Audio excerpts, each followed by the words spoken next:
Friends, good morning. তো দেখো সকাল সকাল আমার পুজো করা হয়ে গেছে। সকাল সকাল পুজো করে নিয়েছি। আর আজকে বাইরের ওয়েদারটা খুব সুন্দর, খুব সুন্দর বাইরের ওয়েদারটা। খুব একটা কিন্তু রোদ ওঠেনি আজকে। আর একটু গরমটাও মনে হচ্ছে একটু কম আছে। আর এই সকাল সকাল আমার এই বাজার করা হয়ে গেছে। আমার হাজব্যান্ড এক্ষুনি বাজার করে দিয়ে আনলো। এই যে কী কী আনলো দেখি। পটল আছে, ঢেঁড়স আছে, আর টমেটো আছে, আদা আছে, আর এই যে লাউ।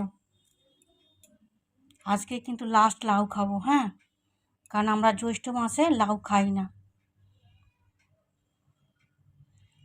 আর এই লাউয়ের ঝোল হবে জ্যান্ত মাছের।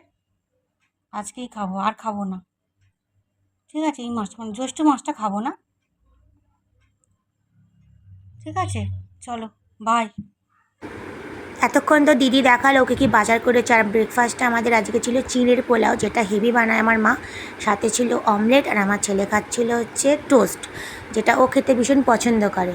আর এখানে কিছু আম আনা হয়েছিল, এত সুন্দর কালার, ভেবেছিলাম না কতই না মিষ্টি হবে, কিন্তু সত্যি বলতে অতিরিক্ত জঘন্য আর টক। মানে আমাদের বাড়ির যে গাছে আমগুলো হয়েছিল, ওপরটা সবুজ কিন্তু এত মিষ্টি, কিন্তু এই যে আমগুলো ওপরটা এত সুন্দর কিন্তু একদম জঘন্য খেতে। তো যাই হোক, দুপুরবেলা তো সাধারণ খাবারই খেয়েছিলাম, ভাত ডাল মাছ, সেগুলো আর দেখাইনি। তারপরে সন্ধ্যের দিকে গিয়েছিলাম ছাদে, বেশ সুন্দর ওয়েদার ছিল। আর এত সুন্দর লাইট দেখে ভাবলাম তোমাদের সাথে শেয়ার করি, যেটা আমি আগেই শেয়ার করেছি। আর আকাশের চাঁদটা কত সুন্দর লাগছে দেখো, তো ভাবলাম একটু ভিডিও করে নিই। আর আমার এই জিনিসগুলো দেখতে ভীষণ ভালো লাগে, মনে হয় কোনো প্রোগ্রাম হচ্ছিলো, যার জন্য এত সুন্দর লাইটের ব্যবস্থা হয়েছিল। তো আমার ছেলে নিচ থেকে একটা আওয়াজ পেয়ে নিচে ছুটে গেছে, তো আমিও গেলাম, দেখলাম গিয়ে যে ঠাকুর বিসর্জন যাচ্ছে। তো আমার ছেলে তো ভীষণ খুশি, এই যে ঠাকুর বিসর্জন যাচ্ছে।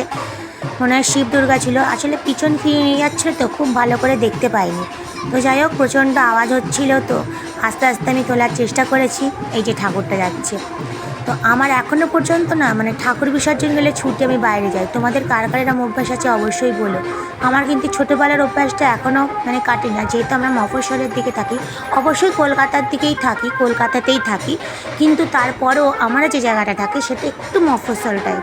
তো এখানে না এখনও পর্যন্ত ঠাকুর বিসর্জন গেলে সবাই ছুটে বাইরে বেরিয়ে আসে আর ঠাকুর ডাকে, যেটা তো আমার ভীষণ পছন্দ, ভালো লাগে। তোমাদের ভিডিওটা ভালো লাগলে অবশ্যই লাইক করে দিও। টাটা।